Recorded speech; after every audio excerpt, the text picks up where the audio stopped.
Halo guys, kembali lagi di channel Dian Wijaya. Nah, pada video kali ini gue bakal membahas alur cerita komik yang berjudul Novel Extra. Sebelum kita masuk ke dalam videonya, buat kalian yang belum subscribe dulu guys. Oke, tanpa basa-basi lagi, kita langsung masuk ke videonya. Di episode sebelumnya kita diperlihatkan kalau Kim Ha-jin diundang oleh Kim Soo-ho untuk mengikuti penyelidikan tentang kasus hilangnya orang di Cube. Di sana, Kim Ha-jin memberitahu kepada para kadet yang hadir kalau pelakunya adalah Yeon-hyun. Tetapi, para kadet yang lain tidak mempercayainya. Dan juga, Yeon-ha malah menuduh Kim Ha-jin kalau ia sebenarnya adalah seorang dejin. Cerita pun berlanjut. Di sini diinformasikan, ketika Kim Ha-jin masih menjadi seorang autor, ia menulis karakter pendukung. Karakter itu adalah seorang yang kaya raya yang membantu Kim Soo-ho. Seseorang dengan kepribadian yang galak, tetapi tidak seutuhnya tidak disukai. Dan karakter ini bernama Yeon-ha. Kembali ke masa sekarang. Di sana Yeon-ha berkata, "Ku bilang, dibanding presiden klub yang memiliki alibi, aku rasa kemungkinannya lebih tinggi bahwa kamulah dejinnya." Kim Ha-jin pun terkejut mendengar perkataan itu. Lalu Kim Soo-ho mengatakan, "Yeon-ha, Ha-jin memiliki alibi. Dia menggunakan sebuah portal pada waktu kejadian." Lalu Yeon-ha menjawab, "Aku hanya menduga-duga seperti yang dilakukan oleh seseorang. Catatan portal mudah direkayasa. Jadi alibinya tidak sekuat alibi Yeon-hyun." Kim Ha-jin pun menjadi kesal mendengar perkataan itu. Kemudian tiba-tiba seorang pria berambut merah berkata, "Mari kita hajar saja dia. Aku yakin dia akan menceritakan yang sebenarnya atau mengubah ceritanya setelah beberapa pukulan. Bagaimana menurut kalian?" Para kadet yang lain hanya melihatnya sambil tersenyum. Di sana, Kim Ha-jin merasa terhianati. Padahal dia hanya mengatakan kebenarannya, tetapi tidak ada orang yang percaya pada perkataannya. Kim Ha-jin pun menjadi marah dan berkata, "Baiklah, maju sini dasar bajingan bodoh. Aku akan membuat lubang di jidatmu." Kim Soo-ho pun datang dan mengatakan, "Berhenti, sekarang bukan waktunya bagi kita untuk saling bertengkar. Kau juga tenanglah Ha-jin." Lalu Ha-jin mengatakan, "Jika kau berpikir kalau aku mencurigakan, tanya saja Chae Na-yun. Kami berada di klub hunting bersama." Lalu tiba-tiba Shin Jong-ha melempar bola kepada Kim Ha-jin dengan keras. Dan Shin Jong-ha pun mengatakan, "Hei bajingan, kenapa kau berani menyebut namanya?" Kim Ha-jin yang kesal pun langsung menjawab, "Ketika dia sedang diserang, kami bersama-sama untuk membunuh dejin. Atau jangan-jangan kau belum mendengarkannya karena kau terlalu sibuk melakukan lelucon konyol dengan anak buahmu." Shin Jong-ha pun menjadi kesal mendengarnya dan berkata, "Dasar bajingan." Lalu Kim Ha-jin pun berbalik dan mengatakan, "Bagaimanapun aku katakan pada kalian, kalau aku pikir bajingan keparat itu pelakunya." Lalu Kim Ha-jin meninggalkan tempat itu. Lalu tiba-tiba Kim Ha-jin pun tersandung dan dia selamat dari serangan pria berambut merah itu. Pria berambut merah itu langsung mengatakan, "Apakah kau baru saja menghindari seranganku?" Kim Ha-jin menjadi sangat marah dan mengeluarkan senjatanya. Sepertinya aku harus memberimu pelajaran. Ketika mereka berdua hampir bertarung, tiba-tiba Kim Soo-ho menengahinya dengan mengacungkan senjatanya. Hora, sudah cukup. Kau juga, Yonha. Jika kau sangat curiga, kau bisa bertanya langsung pada Nayun. Lalu terlihat Yonha menelpon Nayun dan ia bertanya apakah Hajin seorang dejin. Lalu Nayun berkata, mana mungkin Hajin adalah seorang dejin.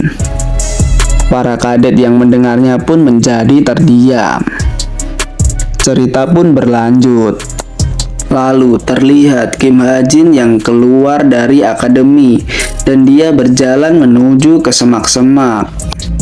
Ia lalu berjongkok dan berpikir, apa yang kulakukan sekarang?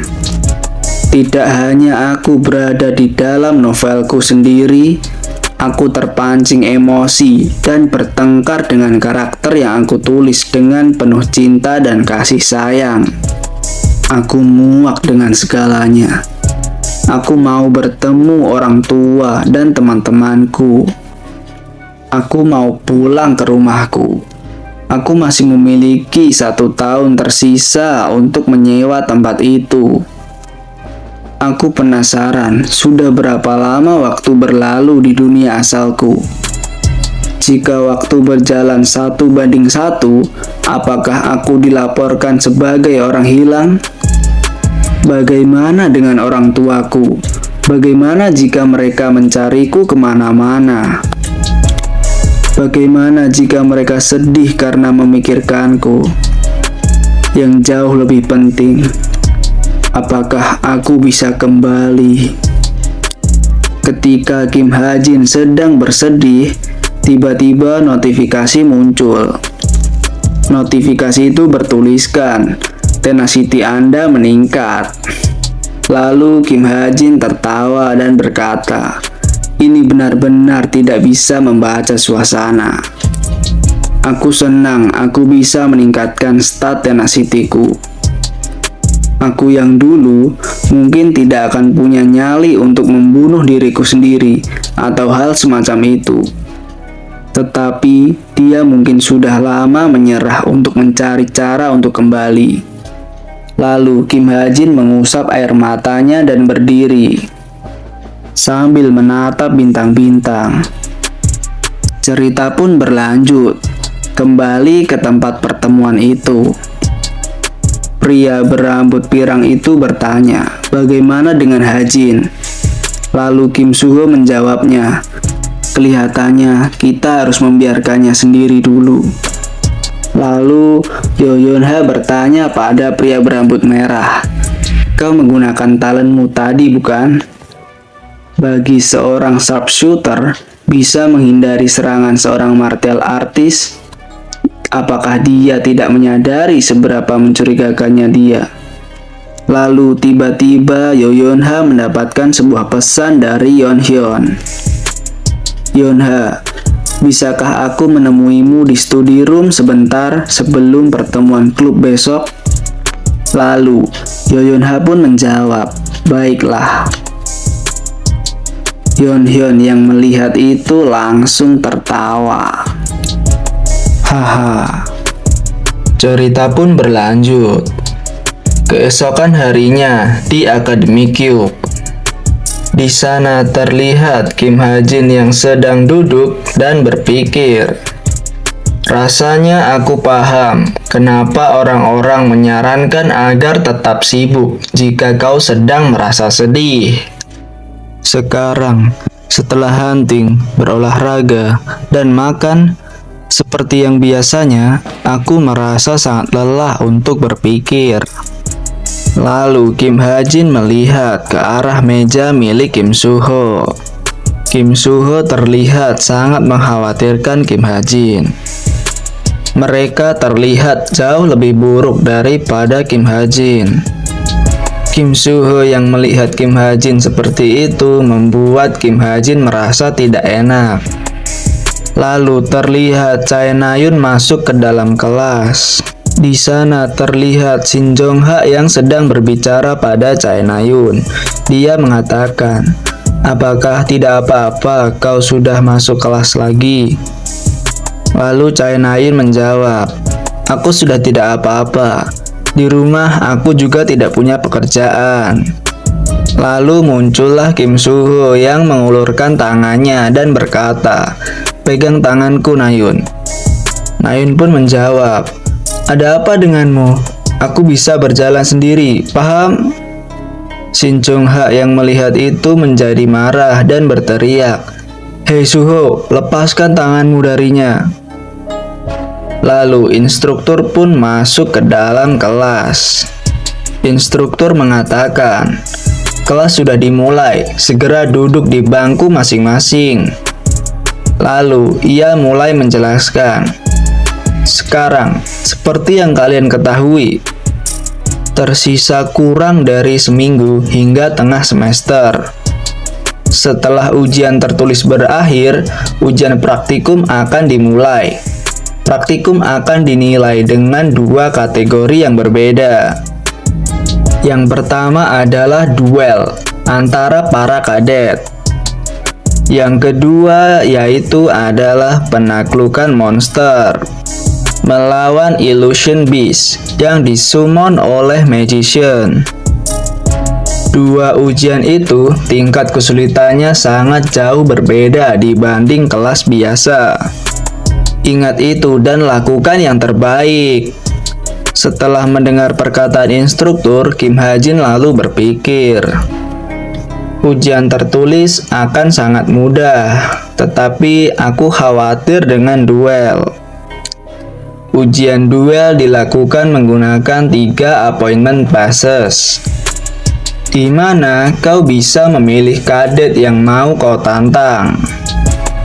Pada awalnya, itu terlihat seperti sebuah kesempatan bagi high ranking kadet untuk mendapatkan poin secara mudah dengan memilih kadet dengan ranking yang lebih rendah. Untuk mencegah hal ini, Cube menetapkan reward point system. Sebagai contoh, bahkan jika kadet di posisi pertama memenangkan duel melawan kadet dengan ranking terendah, karena perbedaan ranking merubah seberapa banyak poin yang bisa kau dapat, kadet di posisi pertama akan kehilangan poin dengan sistem ini.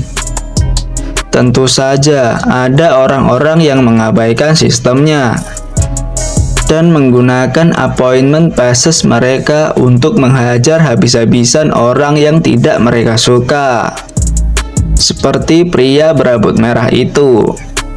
Lalu, setelah kupikir-pikir, ada sesuatu yang mengganjal bagiku. Mengapa Rachel duduk sangat dekat denganku? Rachel, dia terus berada di sekitarku tanpa mengatakan apapun. Bahkan, meskipun dia orang yang biasanya hanya belajar sendirian di belakang sana, apa yang dia lakukan? Mencoba mencontek catatanku. Lalu Rachel melirik ke arah Kim Ha-jin yang sedang memegang pulpennya. Kim Ha-jin menulis sebuah kata-kata, tetapi Rachel tidak mengerti apa kata-kata itu. Kim Ha-jin pun tertawa karena itu adalah nama dari orang tuanya. Cerita pun berlanjut. Di sini terlihat Yoyun-ha mendapatkan pesan dari Yeon-hyun. Pesan itu tertulis, "Aku sudah berada di ruang belajar, Yeon-ha, tetapi kau tidak perlu buru-buru." Lalu, Yeon-ha pun berjalan ke arah tempat pertemuan itu. Ketika dia membuka pintu, dia melihat Yeon-hyun yang sedang menunggunya. Setelah masuk, Yoyun-ha mengatakan, "Sepertinya anggota klub yang lain belum datang." Lalu, Yeon-hyun menjawab, "Mereka akan segera datang. Kenapa kita tidak duduk terlebih dahulu?" Lalu, Yoyun-ha melihat adanya sebuah lilin beraroma yang tengah dihidupkan. Yeon-hyun pun menjelaskan. Mereka bilang ini memperkuat konsentrasimu. Kita akan belajar sebentar lagi. Baiklah, aku dengar kamu ditempatkan di The Jin Investigation Team. Aku juga menjadi bagian dari tim itu sebagai perwakilan tahun kedua. Tetapi kami belum mendapatkan kemajuan apa-apa. Bagaimana dengan kalian? Apakah kalian punya dugaan tersangka? Lalu Yoyunha pun menjawab, "Tidak, belum. Tetapi seseorang mengatakan sesuatu yang di luar batas." Yeon-hyun pun bertanya, "Di luar batas?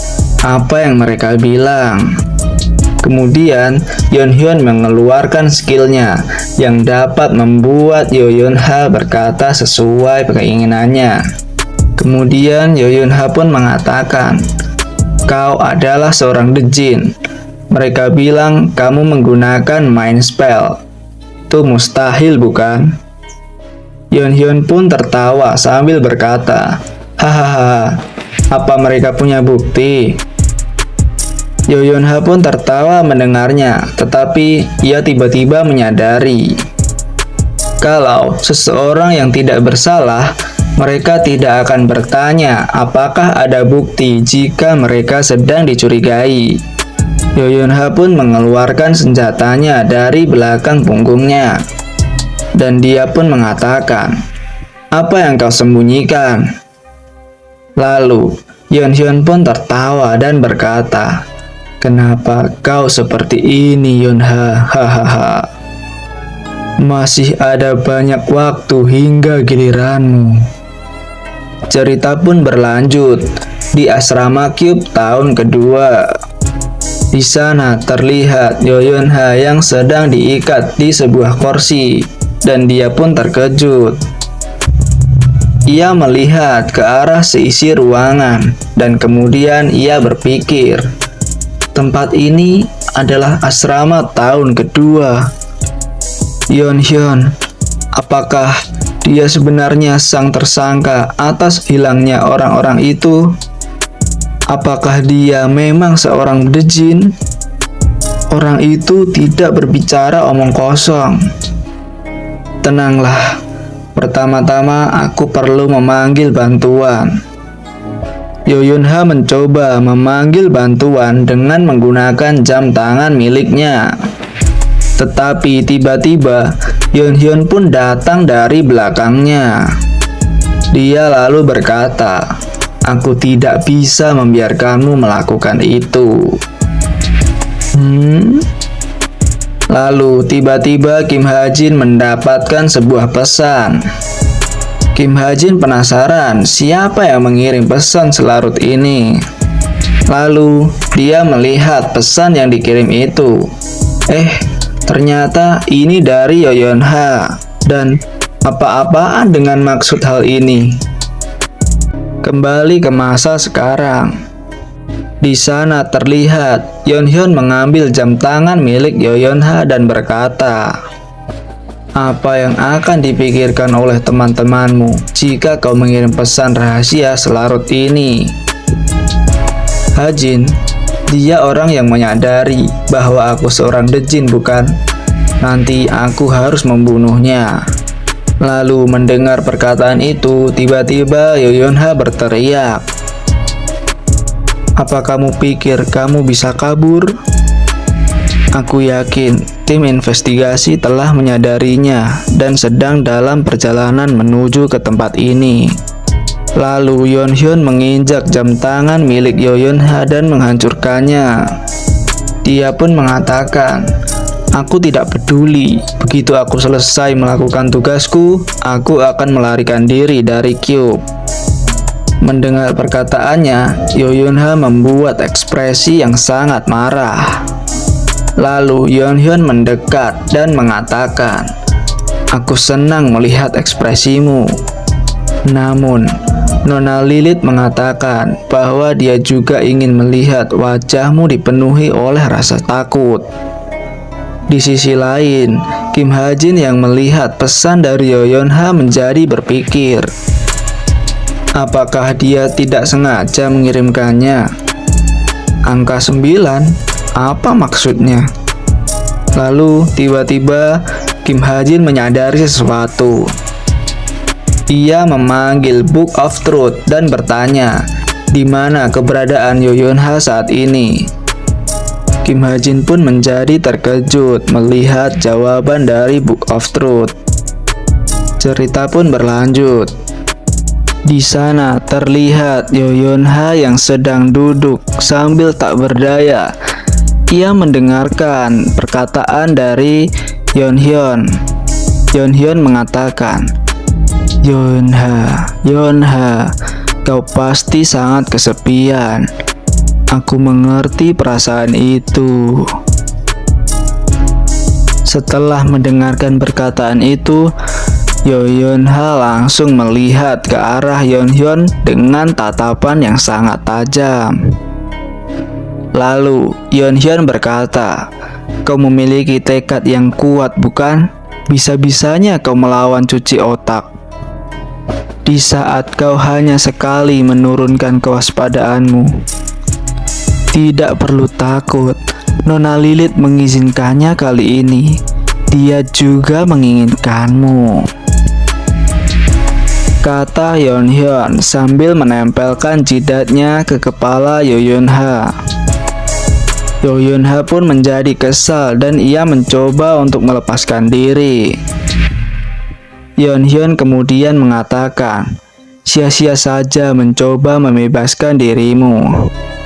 Di hadapan kekuatan sihir milik Nona Lilith, kau tidak akan bisa kabur kemanapun.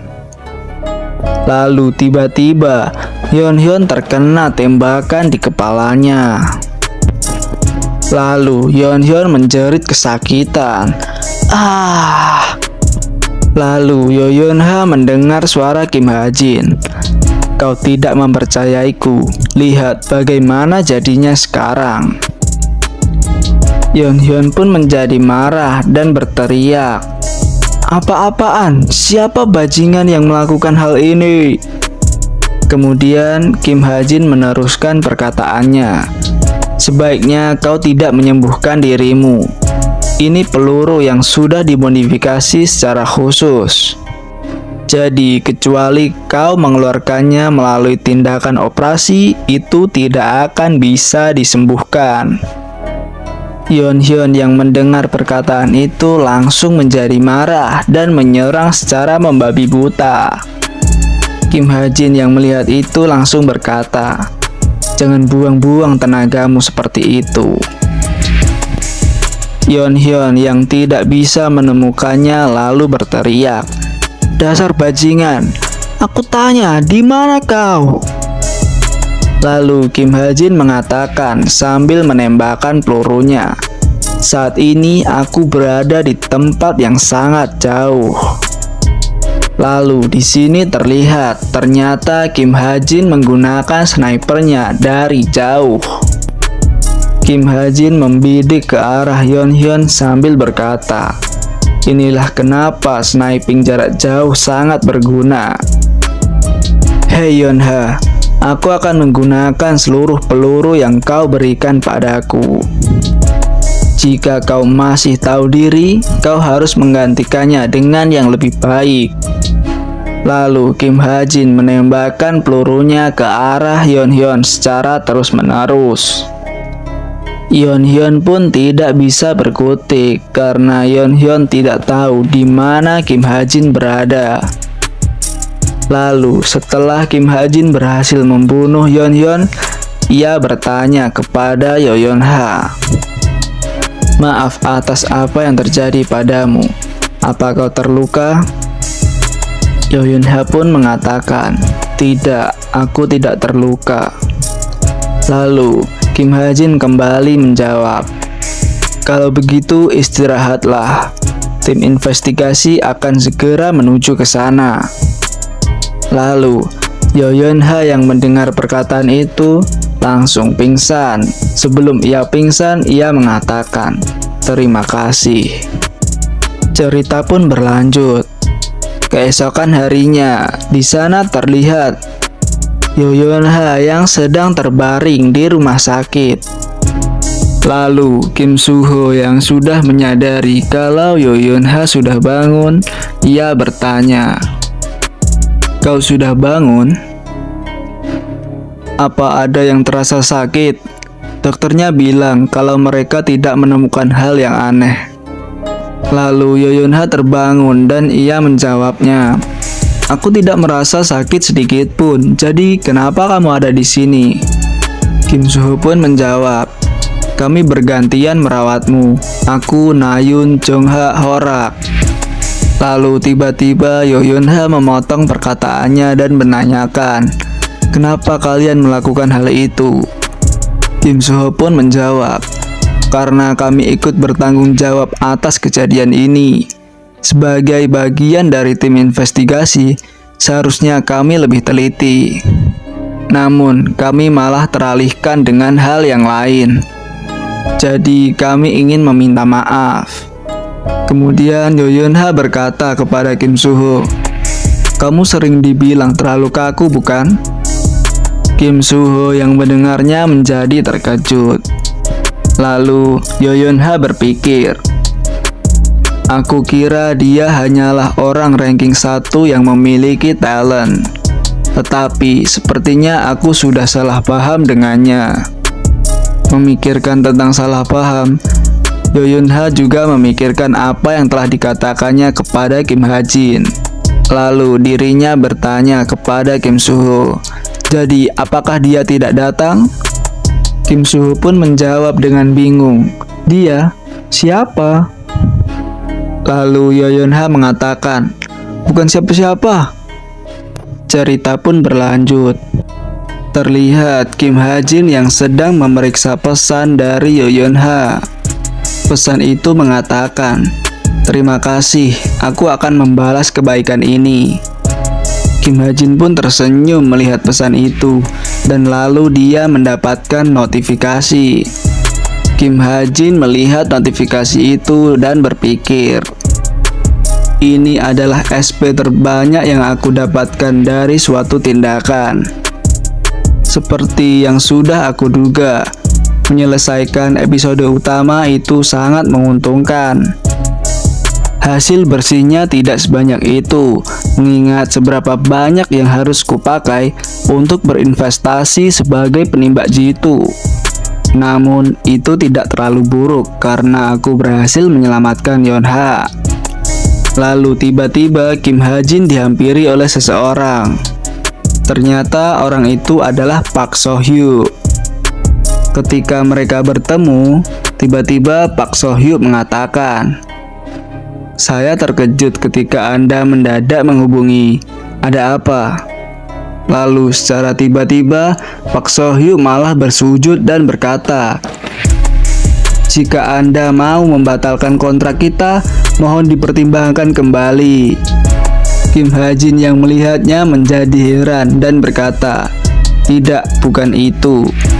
Lalu tiba-tiba Kim Ha-jin memegang sebuah tas dan berkata, "Aku mau membuat sebuah investasi di SH Agency." Park So-hyu pun dibuat kaget setelah mendengar perkataan itu. Di sini diinformasikan kalau Kim Ha-jin menjual ginseng yang ia dapatkan di Violet Banquet. Ginseng tersebut menghasilkan uang sebanyak $400.000. Ia menginvestasikan $250.000 dari uang itu ke saham Park Hostmaster, dan sisanya akan diinvestasikan pada SH Agency. Potensi pertumbuhan SH Agency sama pastinya dengan Park Hostmaster. Lalu tiba-tiba Park So-hyu mengatakan, muka saya tidak setebal itu sampai bisa menerima uang sebanyak ini begitu saja," kata Park So-hyu sambil berbicara dengan gagap. Lalu Kim Ha-jin mengatakan, "Ambil saja, aku memberikannya padamu karena aku mau agar kita sama-sama berkembang. Dengan uang ini, belilah Magic Punch yang pantas dan sebuah hoof." Di sini dijelaskan kalau HUF adalah sebuah kendaraan transportasi untuk penggunaan di lapangan. Lalu Kim Ha-jin bertanya, "Omong-omong, berapa umurmu?" Pak So-hyuk kemudian menjawab, "Saya 29 tahun." Kim Ha-jin kemudian melanjutkan perkataannya, "Kau jauh lebih tua dariku. Kau tidak perlu menggunakan bahasa yang baku padaku." Kim So-hyuk pun panik dan berkata, "Tidak, mana mungkin saya bisa bersikap santai kepada investor saya yang hebat." Kim Ha-jin pun menjawab perkataannya, "Mau aku membatalkan investasiku?" Dengan wajah yang tak tahu malu, Kim So-hyuk pun berkata, "Jika itu maumu, Ha-jin." Lalu mereka berdua terlihat meninggalkan kafe itu. Di sana Kim Ha-jin terlihat membeli sebuah lotre. Dengan keberuntungan milik Kim Ha-jin sudah dipastikan kalau ia akan menang. Setelah Kim Ha-jin menggosok lotre itu, lalu ia berkata, aku menang sebanyak $20.000. Kim So-hyuk menjadi terkejut mendengar perkataan itu. $20.000? Lalu Kim Ha-jin memberikan lotre itu kepada Kim So-hyuk dan berkata, "Aku juga akan menginvestasikan uang ini, jadi tolong ubah kontraknya dan kirimkan padaku." Lalu terlihat Kim So-hyuk yang menerima itu tiba-tiba langsung menyembunyikannya. Kim Ha-jin pun bertanya melihat itu, "Ada apa?" Lalu Kim So-hyuk menjawab, "Aku takut seseorang akan mencurinya." Cerita pun berlanjut di sebuah tempat yang kosong seperti sebuah gudang. Di sana terlihat ada sebuah bayangan yang membentuk tubuh menyerupai manusia. Lalu bayangan itu berkata kepada seseorang, "Bos, mereka mulai bergerak. Pak Hostmaster sedang berkembang. Apa yang harus kita lakukan sekarang?" Lalu terlihat ada seorang wanita. Dia pun berkata, "Curi saja itemnya dan tinggalkan sisanya." Kemudian bayangan itu berkata kembali, "Oke, ngomong-ngomong, ada sesuatu yang aneh. Ada seseorang yang membeli saham Pak Hostmaster. Dia membeli sahamnya dengan nominal yang sedikit, seperti $300 dan $1.000. Tetapi tiba-tiba dia membeli sebanyak $250.000. Bukankah itu jumlah investasi yang terlalu besar bagi sebuah guild yang bahkan tidak memiliki situsnya sendiri?" Kemudian wanita itu menjawab, "Abaikan saja, kita hanya perlu fokus kepada tugas kita." Bayangan itu kemudian melanjutkan perkataannya, "Jika itu maumu, bos. Selain itu, iya, ada beberapa halaman yang menarik di situs Violet Banquet. Apakah kau mau melihatnya? Relic Sorcerer, Jongha Hearty Stew, dan Truth Broker. Aku pribadi mencurigai Truth Broker ini. Mereka bilang mereka bisa menemukan apapun. Bukankah itu konyol? Mau masukkan permohonan? Barangkali mereka bisa menemukan orang itu." Tiba-tiba wanita itu berkata sambil meninggikan suaranya, "Tron." Bayangan itu pun terkejut dan ia berkata, "Aku hanya bercanda." "Baiklah, itu mulai minggu depan bukan?" Tengah semester Cube. Orang-orang yang menarik adalah Kim Suho dan Shin Jong-ha, rank 1 dan rank 2. Beberapa anggota trup akan menyusup. "Apakah kau juga akan datang menonton, bos?" Lalu wanita itu berdiri sambil berkata, "Aku akan datang. Akan sangat bagus jika di sana ada orang yang berguna." Cerita pun berlanjut. Di sini Akademi Cube sedang mengadakan ujian tengah semester. Pada minggu ujian, Cube mengizinkan para agensi yang mempekerjakan para hero seperti guild dan asosiasi, dan juga keluarga dari para kadet untuk berkunjung. Dengan kedatangan banyak orang dari penjuru dunia, ujian ini hampir menjadi sebuah festival. Di sana terlihat Kim Ha Jin yang sedang memegang drone miliknya dan mengatakan, "Tidak banyak yang sudah kurekam. Aku rasa aku masih harus menunggu." Lalu ia pun menerbangkan drone miliknya. Sambil melihat drone itu, Kim Ha Jin berpikir, drone yang aku dapatkan dari Park So Hyuk, aku menerbangkannya mengelilingi Cube. Jadi ini seharusnya bisa memperbanyak kesempatanku untuk menangkap basah para penyusup. Kemudian Kim Ha Jin bertabrakan dengan seorang wanita. Dia pun meminta maaf sambil melihat ke arah wanita itu. Ketika melihat wanita itu, Kim Ha Jin menjadi sangat terkejut. Dia pun kemudian memalingkan kepalanya dari wanita itu dan berpikir, "Sial, aku bertatapan langsung dengannya. Aku harus mengatakan sesuatu yang tidak mencurigakan." Lalu Kim Ha Jin kembali melihat ke arah wanita itu sambil berkata, "Cantik sekali." Mereka berdua pun bertatap-tatapan dengan sangat canggung. Lalu wanita itu pergi meninggalkan Kim Ha Jin. Ketika wanita itu sedang berjalan, dia berkata pada anak buahnya, "Anak yang baru saja berpapasan denganku. Dia menyadariku meskipun aku menggunakan recognition blocking item. Cepat selidiki dia." Kembali ke sisi Kim Ha Jin. Terlihat Kim Ha Jin sedang berjalan ke suatu tempat. Ia pun berpikir, Hiro bukan satu-satunya yang datang ke Cube untuk merekrut para kadet. Chameleon Troop juga ada di sini. Tujuan mereka yaitu untuk merekrut Kim Soo Ho atau Shin Chong Ha. Kalau aku tidak salah ingat jalan ceritanya, mereka mengabaikan Suho karena pandangan mereka yang tidak sejalan dan memutuskan untuk mengawasi Jong Ha. Penyusupan dari Chameleon Troop itu sebenarnya bukanlah masalah yang besar. Masalahnya yaitu jika jalan ceritanya berubah dan mereka akhirnya bertarung dengan para hero yang berjaga di lokasi ujian, ini tidak akan berakhir dengan 1 atau 2 korban jiwa saja. Cerita pun berlanjut. Terlihat ada seorang pria, dia berteriak dan mengatakan, "Tidak ada satupun. Sudah aku bilang, aku tidak melihat seorang pun yang mencurigakan." Kemudian terlihat seorang wanita, dia menjawabnya, "Berhenti bermalas-malasan dan berjagalah dengan benar. Apakah kamu tahu apa yang akan terjadi pada reputasi kita sebagai hero jika keamanan di Cube dibobol saat ujian tengah semester?" Pria itu pun menjawabnya, "Lalu kita hanya perlu mengurusnya sebelum itu menjadi sebuah masalah." Pria itu sebenarnya adalah seorang hero level 6 yang bernama Oh Chon Hyuk.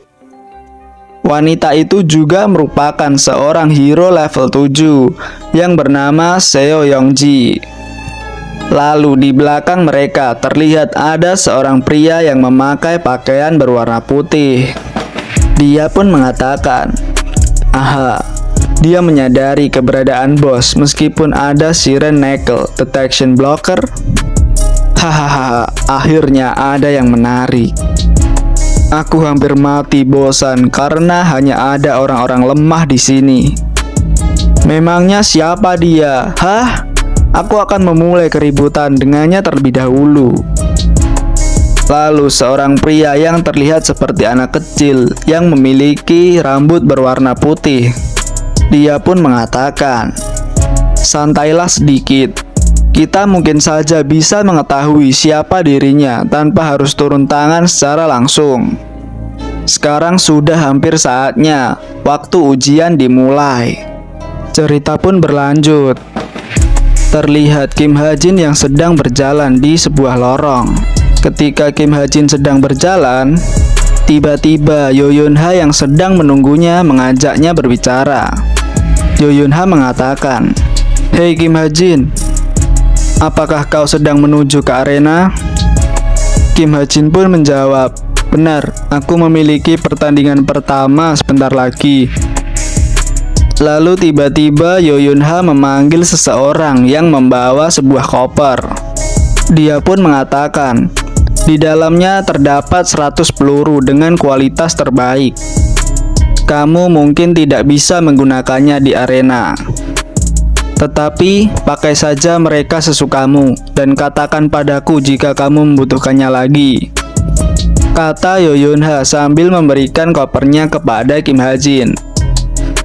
Lalu ketika Kim Ha-jin menerima koper itu, Yoyunha pun mengatakan, asal kamu tahu saja, aku tidak akan menganggap kita impas hanya dengan ini. Anggap saja ini sebagai hadiah.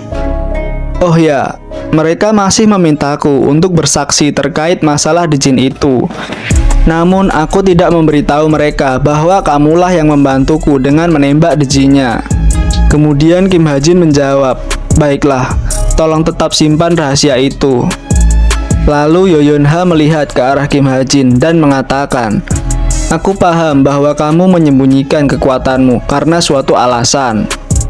Namun, kamu akan kesulitan melakukan ujian kalau kamu seperti itu. Kim Ha-jin terkejut mendengar perkataannya. Dia pun lalu mengatakan, menyembunyikan kekuatanku? Padahal aku tidak menyembunyikan kekuatanku. Di sisi lain, di ruang tunggu para kadet, di sana terlihat Kim Ho-rak yang sedang duduk sambil mengangkat barbelnya.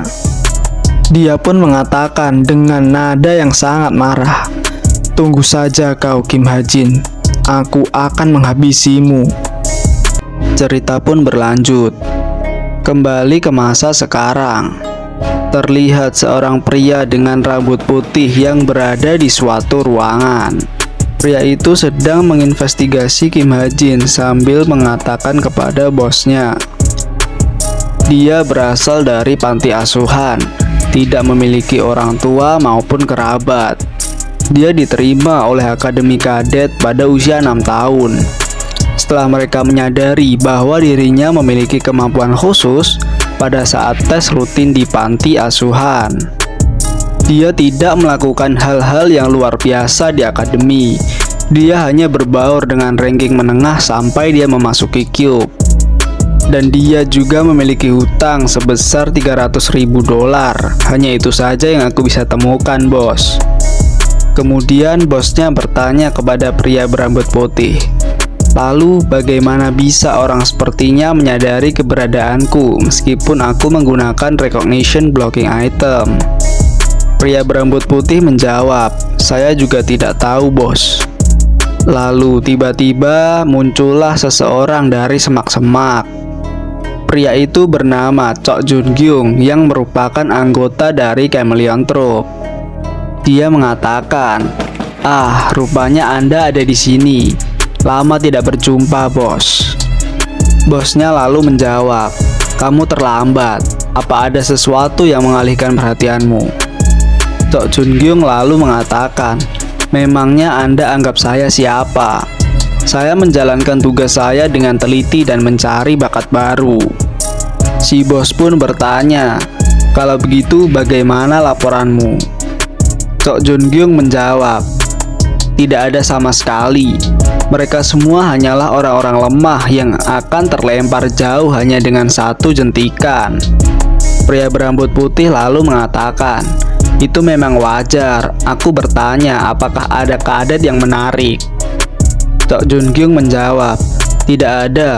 Aku memeriksa posisi pertama di tahun kedua dan dia tidaklah terlalu bagus. Lalu pria berambut putih mengatakan, terserahlah.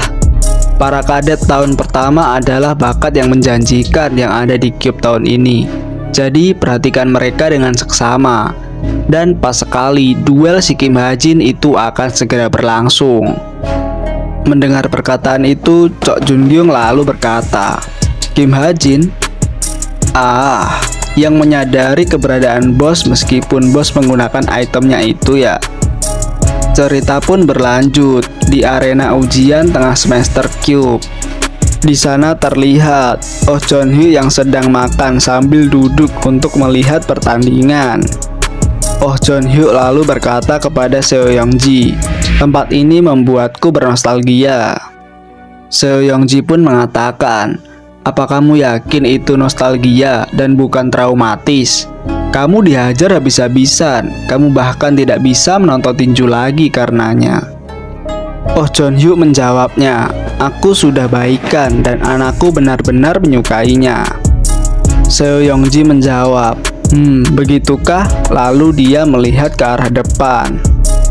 Dia melihat ada seorang pria yang sedang melihat mereka. Pria itu sejak tadi melihat ke arah kita sambil tersenyum. Apakah dia merupakan penggemar kita? Cerita pun berlanjut. Terlihat Kim Ho-rak yang sedang memasuki arena ujian.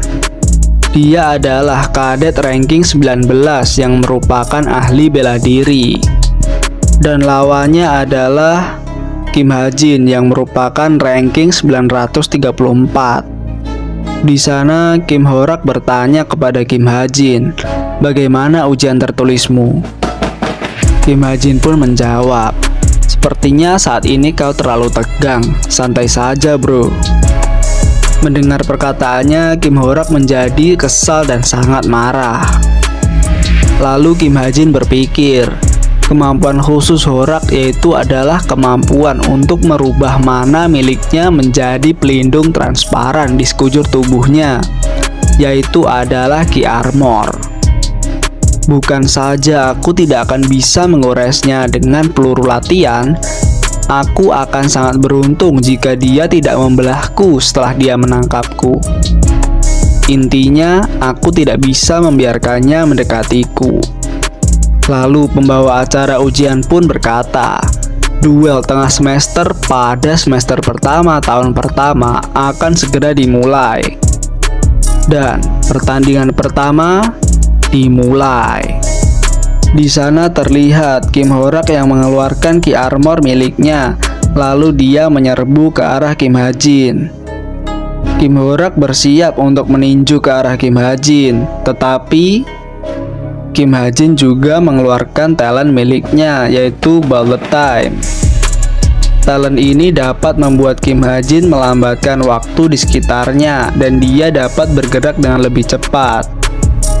Lalu Kim Ha-jin menghindari serangan dari Kim Ho-rak. Kemudian serangan Kim Ho-rak tidak mengenai Kim Ha-jin dan malah mengenai lantai arena ujian. Lalu Kim Ho-rak menyerang Kim Ha-jin secara terus-menerus. Kim Ha-jin berlari menghindarinya. Lalu dia menoleh ke belakang sambil mengeluarkan pistolnya. Dia pun menembakkan pistolnya ke arah Kim Ho-rak. Serangan Kim Ha-jin terlihat akan mengenai Kim Ho-rak, tetapi Kim Ho-rak malah tertawa sambil berpikir, dasar idiot. Apa dia tidak tahu mengenai Ki Armorku? Aku bisa dengan mudah menepis peluru seperti ini. Lalu dia meninju peluru yang datang ke arahnya. Tetapi Kim Ho-rak tidak tahu kalau peluru yang ditembakkan oleh Kim Ha-jin dilapisi oleh mana. Serangan Kim Ha-jin itu berhasil menembus pertahanan Ki Armor miliknya. Kim Ho-rak menjadi terkejut melihat itu, dan para penonton pun juga ikut terkejut. Lalu Kim Ho-rak melihat ke arah Kim Ha-jin sambil berpikir, apa-apaan dengan orang ini? Mustahil sebuah peluru biasa bisa menembus Ki Armor milikku. Lalu Kim Ho-rak merasakan adanya bahaya dan dia bertahan dari serangan Kim Ha-jin. Kim Ho-rak merasakan kesakitan oleh serangan itu. Lalu Kim Ha-jin bergerak sambil berpikir, maaf saja jika kau mengira pelurunya akan terpental darimu. Aku menggabungkan kekuatan stigma milikku dengan pelurunya dan menjadikan mereka magic resistance. Kim Ha-jin pun menembak secara terus-menerus ke arah Kim Ho-rak. Kim Ho-rak pun marah sambil mengangkat tangannya. Dia pun menghantamkan tangannya ke lantai arena sampai hancur lebur. Kim Ha-jin menghindari dari terkena serangan itu, lalu dia melompat. Kemudian dia melemparkan pisau ke arah Kim Ho-rak sambil berkata, aku melemparkan pisau, hati-hati. Kim Ho-rak pun langsung menghindarinya dan berpikir, Apa ada yang istimewa juga dari pisau itu? Lalu Kim Ha-jin tertawa sambil menembakkan pelurunya. Hehe, dasar idiot. Itu hanyalah sebuah tipuan. Peluru itu berhasil mengenai Kim Ho-rak secara terus-menerus, yang membuatnya tidak bisa bangun. Terlihat Kim Ho-rak yang kesulitan berdiri karena serangan Kim Ha-jin. Lalu Kim Ha-jin mengarahkan pistolnya ke arah Kim Ho-rak. Di sana Kim Ho-rak melihat ke arah pistol Kim Ha-jin dan merasa ketakutan. Lalu Kim Ho-rak mencoba berdiri dengan sekuat tenaga sambil membuat wajah yang kesal dan marah. Kim Ha-jin yang melihatnya lalu tersenyum. Dia pun mengangkat tangannya dan berkata, "Aku menyerah." Mendengar perkataan Kim Ha-jin, Kim Ho-rak dan para penonton menjadi sangat terkejut.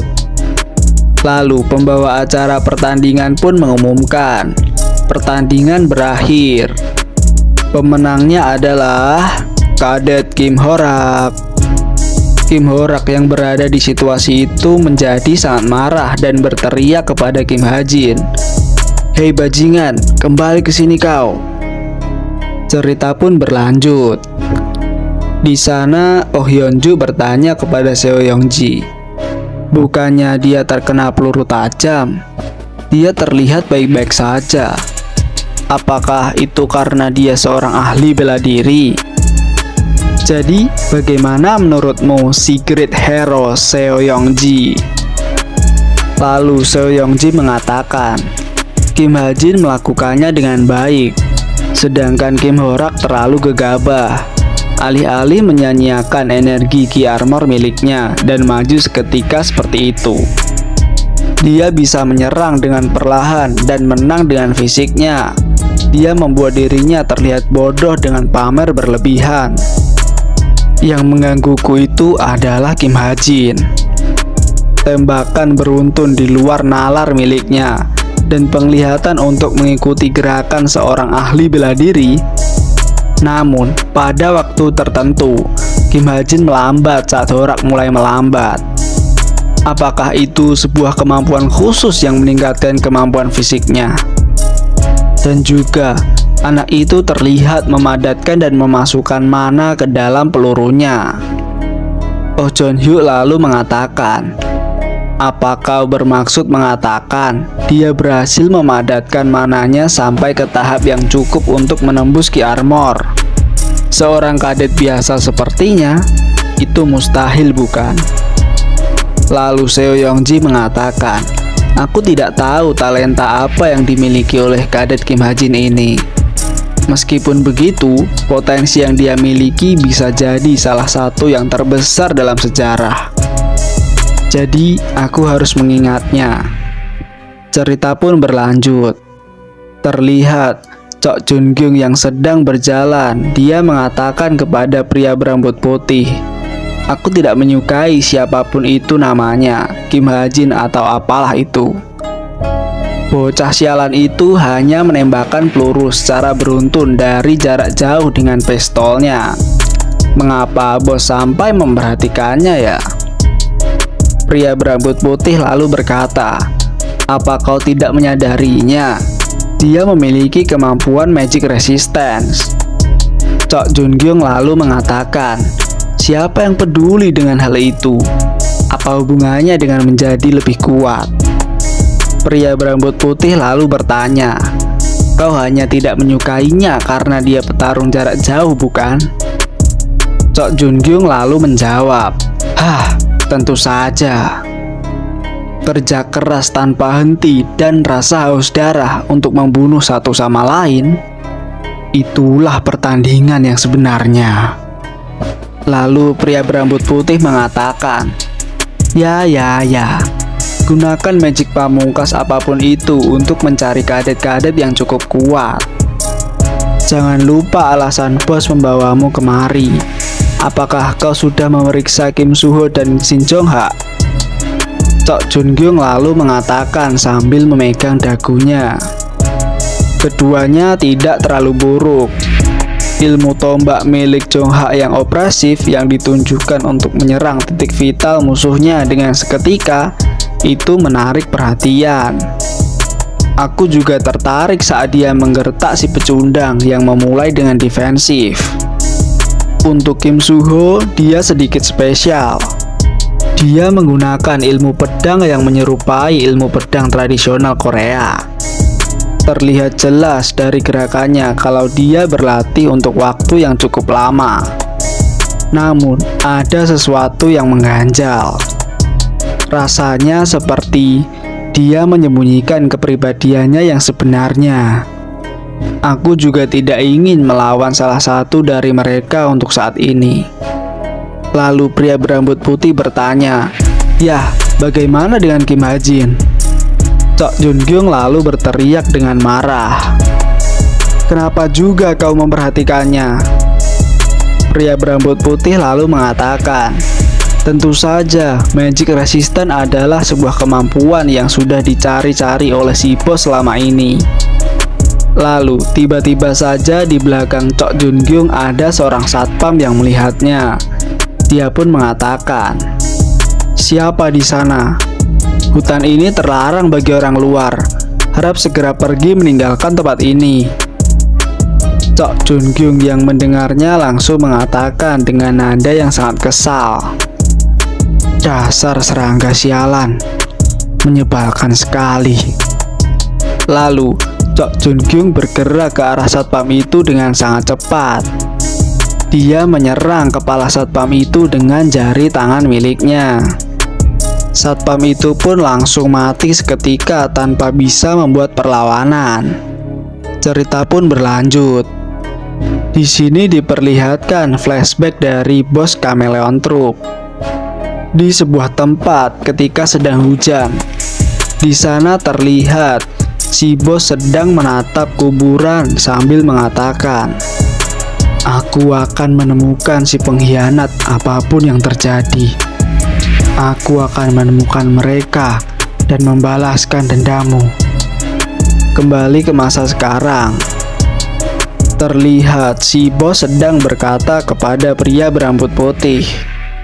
Dia mengatakan, "Tandai Kim Soo-ho, Shin Jong-ha, dan Kim Ha-jin."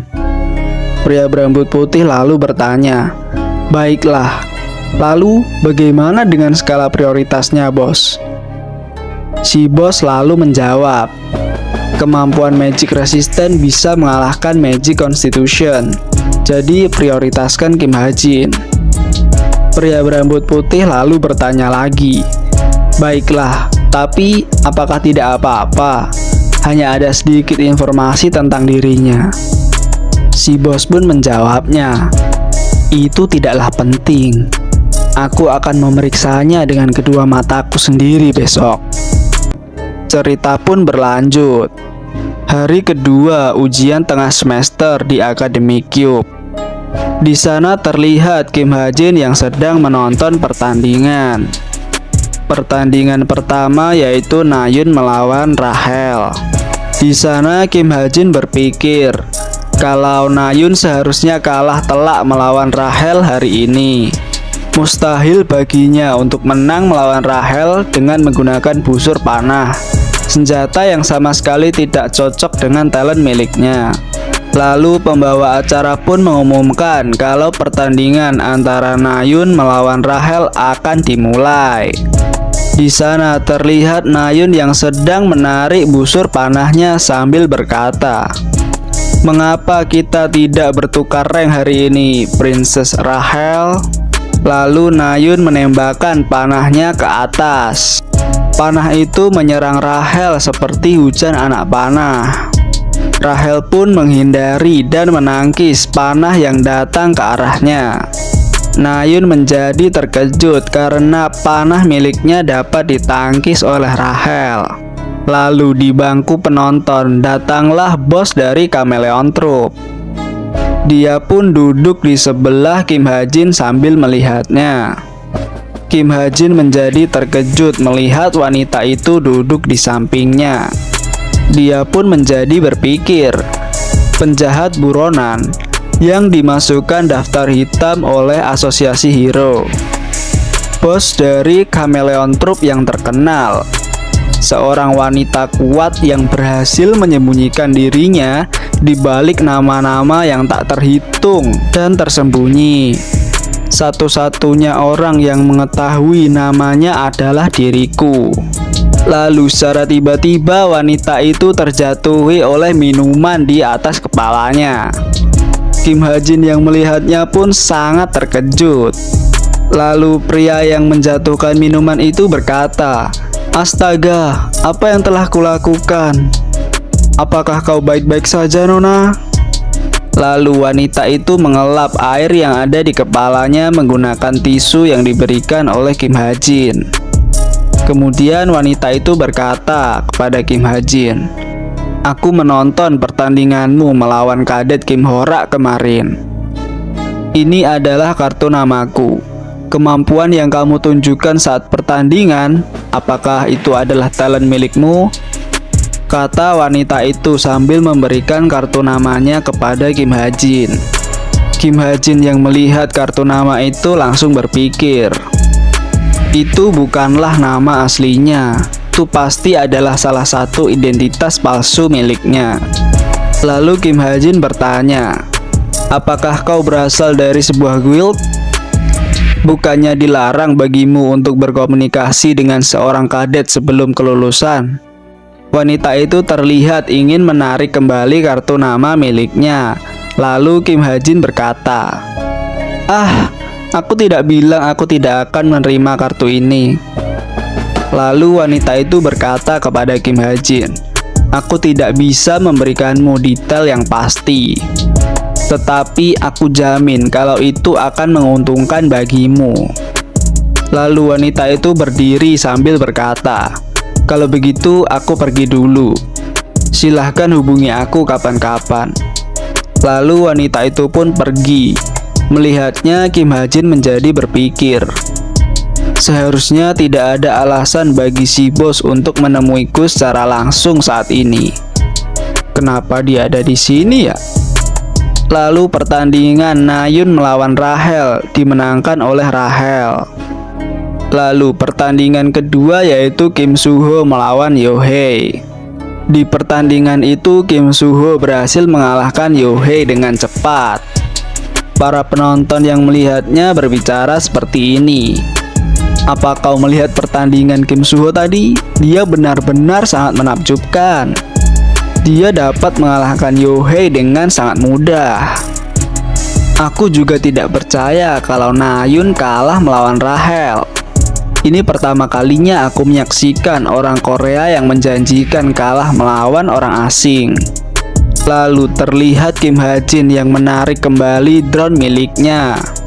Sambil memegang drone itu, dia berpikir, "Aku penasaran apakah drone pengintainya menemukan sesuatu. Aku harus memeriksanya nanti di rumah." Lalu Kim Ha Jin mendengar suara tangisan seseorang. Kim Ha Jin melihat ke arah sumber dari tangisan itu, dan ternyata yang menangis adalah Chae Na-yun. Melihat Chae Na-yun menangis, Kim Ha Jin pun menjadi berpikir, "Aku ingat kejadian ini. Ceritanya Suho menyemangati Na-yun ketika dia sedang sedih karena kekalahannya. Itu menjadi katalis yang menyebabkan Na-yun memiliki perasaan kepada Kim Suho." Kim Suho berkata begini, "Kau bisa menang jika kau berusaha lebih keras. Ayo berjuang bersama-sama." Omong kosong seperti itu tidak akan membantu Nayun sekarang dalam situasi seperti ini. Terkadang dalam hidup, menyerah itu juga diperlukan. Namun, menyerah tidak ada dalam kamus milik Suho. Dia tidak akan menyarankan hal itu pada siapapun, dan dia sendiri juga tidak akan menyerah. Karena perkataan Kim Suho, Nayun tidak akan melepaskan busur panahnya. Lalu tiba-tiba Kim Ha Jin memiliki sebuah ide. Dia lalu mengirim pesan kepada Nayun. Nayun pun lalu melihat pesan itu. Pesannya tertulis seperti ini, "Aku menyaksikan pertandinganmu." Melihat pesan itu, Nayun langsung berkata, "Apa yang sebenarnya keparat ini inginkan? Lalu Nayun terkejut melihat pesan yang dikirim oleh Kim Ha-jin secara terus-menerus. Pesan itu tertulis seperti ini. Kan sudah aku bilang, kau lebih cocok menggunakan pedang daripada busur panah. Sekarang belum terlambat untuk mengubahnya, sama sepertiku. Aku sarankan agar kau merubah tujuanmu. Melihat pesan itu, wajah Nayun langsung menjadi kosong sambil meneteskan air mata. Lalu terlihat Kim Soo-ho dengan temannya yang menghampiri Nayun. Lalu Kim Soo-ho berkata, "Nayun, kemana saja kau? Butuh waktu lama sampai akhirnya aku menemukanmu."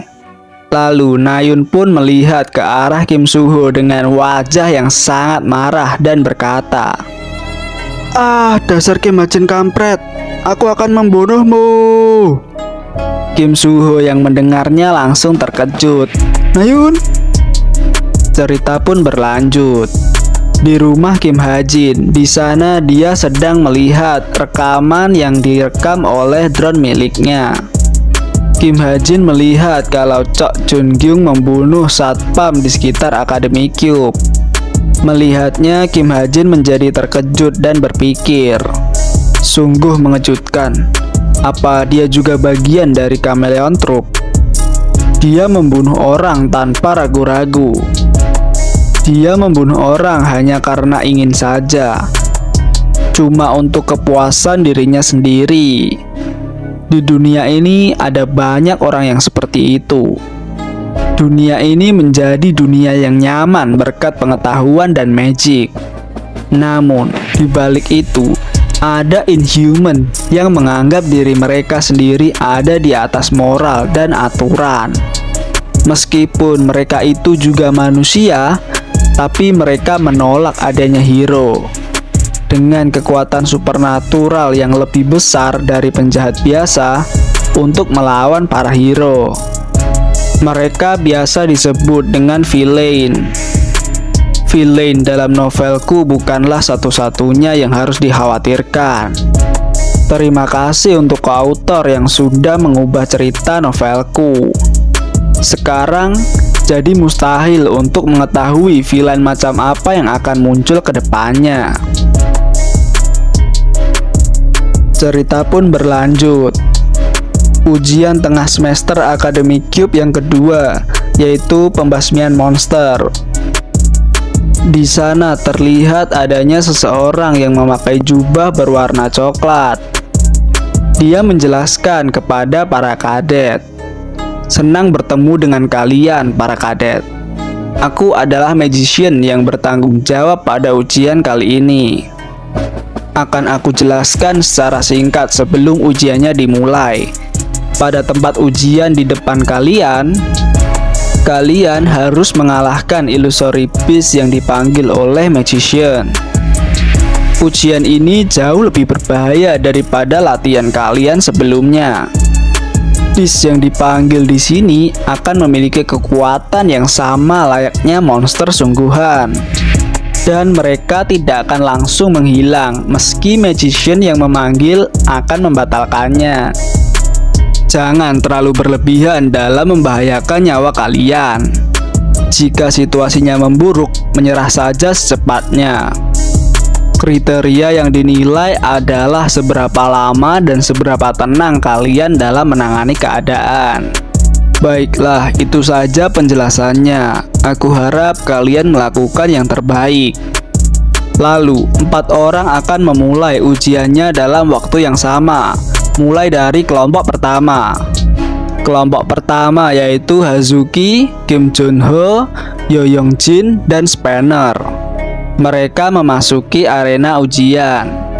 Lalu magician itu berkata, "Untuk yang lainnya, aku minta waktunya sebentar. Selagi kalian menunggu giliran, amatilah pertarungan kadet lain. Lihat bagaimana tiap kadet menangani monster. Lihat apakah mereka ada kekurangan. Amati secara menyeluruh. Kalian boleh memberikan masukan rencana yang lebih baik jika kalian mempunyainya. Lalu tolong matikan jam tangan kalian. Oh ya, laporan kalian juga akan mempengaruhi nilai ujian. Jadi lakukanlah yang terbaik. Kalau begitu, kita akan langsung memulai ujiannya sekarang. Magician itu menggunakan skillnya yaitu Summon Beast. Di sana terlihat adanya monster yang keluar dari lingkaran sihir yang dibuat oleh Magician. Lalu di sana Hazuki bersiap untuk menyerang monster itu. Tetapi monster itu malah langsung menyerang Hazuki dengan sangat cepat. Hazuki pun tidak bisa menahan serangannya dan langsung kalah. Lalu kelompok yang kedua. Di sana terlihat adanya monster yang seperti ular yang menyerang Kadet Leonghan. Leonghan pun langsung menyerang perut monster itu dan berhasil mengalahkannya. Lalu di sana juga terlihat Chaenayun berhasil mengalahkan monster-monster itu dengan panah miliknya. Lalu kelompok yang ke-10. Di sana Kim Ha-jin melawan seekor monster yang mirip dengan serigala. Kim Ha-jin menembaki monster itu sambil bersembunyi di balik batu. Monster itu mengerang kesakitan. Roar! Kim Ha-jin berpikir, kalau seperti ini aku akan menyelesaikannya tanpa masalah. Lalu tiba-tiba ada peringatan bahaya di tempat ujian. Kadet yang lain pun menjadi terkejut. Apa yang sebenarnya terjadi? Di sisi lain, Oh Junhyo merasakan sesuatu dan berkata, apa ada sesuatu yang terjadi di tempat ujian? Lalu Seo Yongji berteriak, Oh Yunjo, fokuslah pada penjagaan. Kamu tahu tentang penjaga yang dibunuh saat sedang patroli kemarin, bukan? Sekarang ini keadaan sedang darurat, tetaplah waspada. Lalu Oh Junhyo bertanya, Oke, omong-omong, apa kau tahu sumber getarannya? Seo Yongji menjawab, menurut kami sumbernya ada di bawah air di tempat yang sedang kau tuju. Tapi kami tidak bisa menemukan titik lokasi pastinya. Oh Junhyo menjawab, aku harap itu bukanlah apa-apa. Lalu tiba-tiba di belakangnya ada Chok Jungyung yang berjalan mendekatinya. Chok Jungyung berkata, Oh, ternyata ada pengganggu di sini. Oh Junhyo lalu mengatakan, tempat ini dilarang untuk orang luar. Mungkinkah Anda tersesat? Chok Jungyung langsung bertanya, lalu kenapa kau ada di sini? Oh Junhyo pun menjawab, ya itu karena aku bukan orang luar. Chok Jungyung langsung mengatakan sambil memberikan tatapan yang sangat mengerikan, lupakan saja, jangan halangi jalanku dan menyingkirlah jika kau tak ingin mati. Lalu tiba-tiba muncul sesuatu dari dalam air. Mereka berdua pun menjadi terkejut dan bertanya-tanya, sebenarnya apa yang terjadi? Di sana terlihat ada pusaran air yang sangat besar dan di dalamnya terlihat ada makhluk yang seperti naga. Oke guys, videonya sampai sini dulu. Makasih banget buat yang udah nonton. Kita bakal lanjut di part berikutnya. See you on the next video. Bye bye.